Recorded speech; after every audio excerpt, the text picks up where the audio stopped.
সবার কাছে এখন প্রশ্ন এবং একটা উদ্বিগ্ন সবার মনে যে আগামীকাল কি স্কুল সার্ভিস 2016-র শেষ হিয়ারিং, অর্থাৎ আগামীকাল কি দুই বিচারপতি তারা সিদ্ধান্তে উপনীত হবেন এবং বলে দেবেন যে একটা নির্দিষ্ট দিন তারা রায় ঘোষণা করবেন।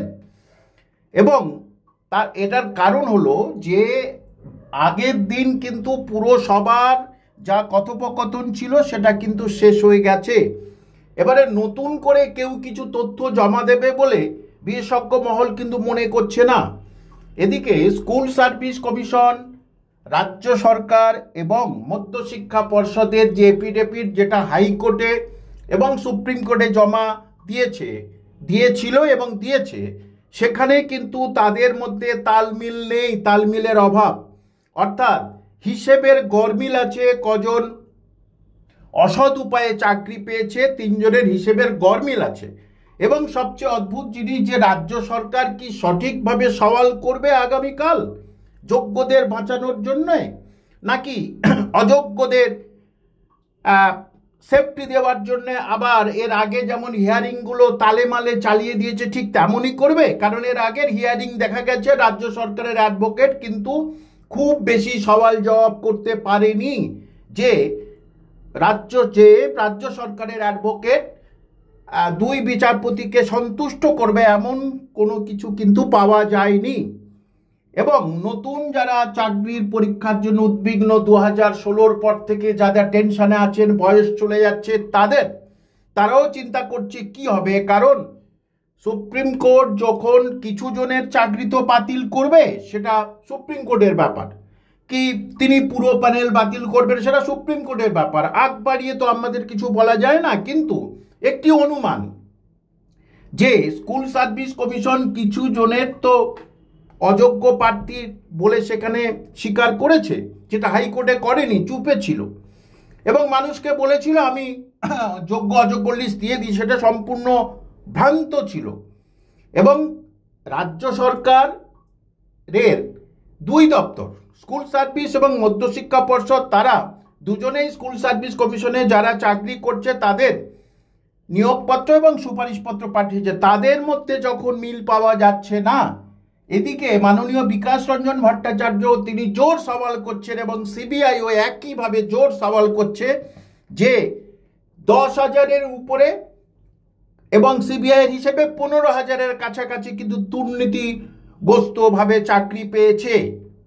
এইবারে যদি রাজ্য সরকার সঠিকভাবে যদি সওয়াল জবাব না করে, তাহলে কিন্তু অন্য কিছু খারাপ বার্তা রাজ্য সরকারের কাছে আসতে পারে এবং মাননীয় বিচারপতিদ্বয়ের মাথার মধ্যে প্রবেশ অলরেডি করে গেছে।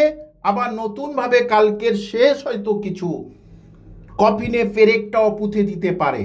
সুতরাং এইটা থেকেই যদি রাজ্য সরকার, একটা তো এই অবস্থা, এদিকে দিল্লির ভোটে আপনারা দেখেছেন কেজরিওয়ালের তার অবনতির পিছনে, তার হেরে যাওয়ার পিছনে অন্যতম কারণ হচ্ছে দুর্নীতি। এই দুর্নীতির জন্যে দিল্লির মুখ্যমন্ত্রী তিনি জেল খেটেছেন, সহকারী মন্ত্রীরা জেল খেটেছেন দুর্নীতির জন্যে। কিন্তু এখানে চাকরি দুর্নীতি, খাদ্য দুর্নীতি, অন্য দুর্নীতি, রেশন দুর্নীতি, গরু দুর্নীতি, চুরি দুর্নীতি, ওখানে কিন্তু অন্য দুর্নীতি ছিল, কিন্তু দুর্নীতি তো পয়েন্ট ছিল। সুতরাং সেইটা থেকে কি রাজ্য সরকার নতুন শিক্ষা নেবে যে দান ধ্যান এইসবে তো আর চলবে না, সেটা দিল্লির মানুষ বুঝিয়ে দিয়েছে।